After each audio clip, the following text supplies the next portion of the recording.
هی تایلند تنها کشوری که مردمانش راحت میتونن تو خیابون بگن من میدم تو بکن.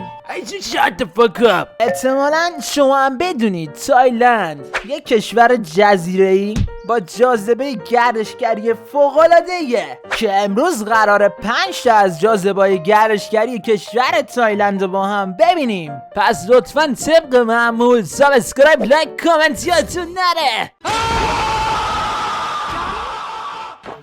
هتل های گران قیمت پاتایا. کیره خر کسکش خفشو کنه.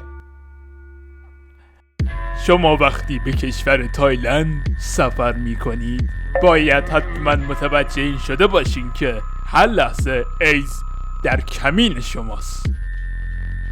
پایتخت تایلند یعنی پاتایا دارای یه سری هتل خاص برای افراد خاص می باشد که شما وقتی قیمتی مناسب برای رزرو این هتل ها پرداخت می کنید باید انتظار این رم داشته باشین که وقتی وارد اتاق می شوین یه جند خانومی اونجا نشسته باشه رو تختتون و آماده باشه براتون.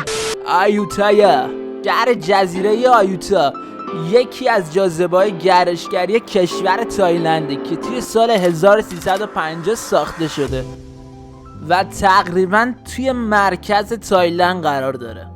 این شهر جزیره از 3 طرف به رودخونه‌ها وصل شده و به همین موضوع باعث شده که یک گزینه خوب برای تفریحات آبی باشه. این شهر زیبا به خاطر نقاط تاریخی که داره یکی از پرشهرت‌ترین شهرهای تایلند محسوب میشه. البته هنوزم این شهر اهمیتی زیادی داره برای گردشگرها تایلند، اما به هر حال جای توپیه. کشور خودمون ایران تمدنش بگاه رفت. کرابی اقامتگاه عالی برای عاشقان ورزش محسوب میشه. شما توش هم میتونید قایقرانی کنید و هم میتونید توش غواصی کنید. همچنین این کرابی یکی از جذابترین نقاط کشور تایلنده. بهتون توصیه میشه که اگه خواستین برین تایلند گشت گذار تو تایلند رو از کرابی شروع کنید. بعدم کرابی به قدری شروع میشه که شما وقتی میخواین برین به کرابی باید قبلش حتما بلیتتون رو رزرو کنید، چون اگه بخواین همینطوری برین ممکنه جمعیت به قدری اذیتتون کنه و که نتونید اونجور که باید از سفرتون لذت ببرین. پس توصیه میشه اگه خواستین برین کرابی اول بلیتت رو رزرو کن بعد برو. کوفانگان، این جزیره به عنوان 5مین جزیره بزرگ تایلند محسوب میشه که دارای دیدنی ترین تپه ها، جنگل ها، رودخونه هاست، دریای آبی و سواحل ماسه سفید. یکی از شرایط جذاب این جزیره شرایط ساده زندگی و اقامت توی اونه. این جزیره هنوز به اندازه جزایر اطراف خودش هنوز از نظر امکانات و تکنولوژی پیشرفتی نکرده. شاید به همین دلیل محیط بکری تری داره و اقامت تو اونجا حس زندگی بیشتری با طبیعت به شما میده. با این حال این جزیره تفریحات خاص و هیجان‌انگیزی هم داره، از جمله میتوان به غواصی اشاره کرد. آقا کلا برید تایلند غواصی و کشیروندن و نمیدونم آبتنی کنید دیگه. کلا همه تفریحاتش اینه، فقط شکلشون جزیره‌اش فرق می‌کنه نسبش.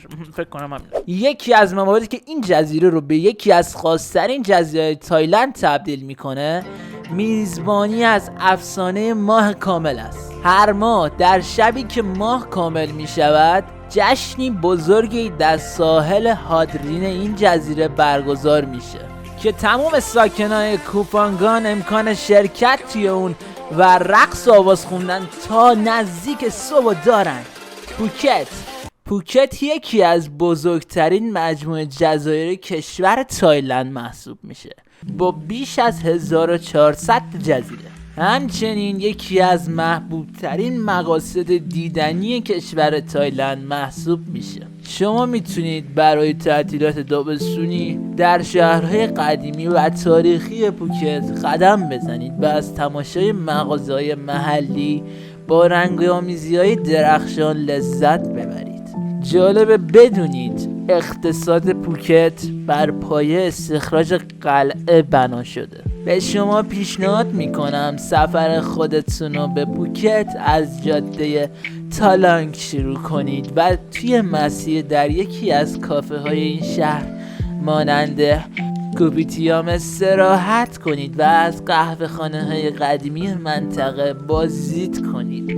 درخت آبی پارک آبی جدید پوکته که میتونید همراه با خانواده یا با دوستانتون به اونجا هم یه سری بزنید. اگه به دنبال بهترین رستوران توی پوکت هستید به پرو برید، جایی که منو و مواد غذایی کاملا ارگانیک برای مهمونا سرو میشه. به خاطر داشته باشین لحظه رمانتیک غروب خورشید در سواحل غربی پوتک مانند بنگتاو و سورین اقامت کنید.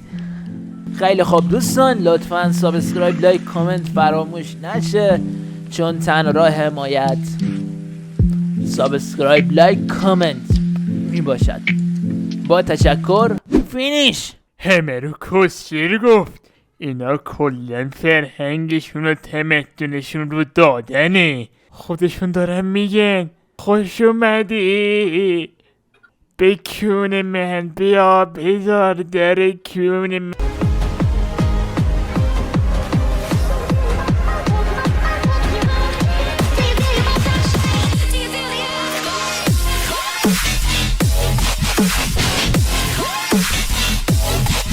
Come on.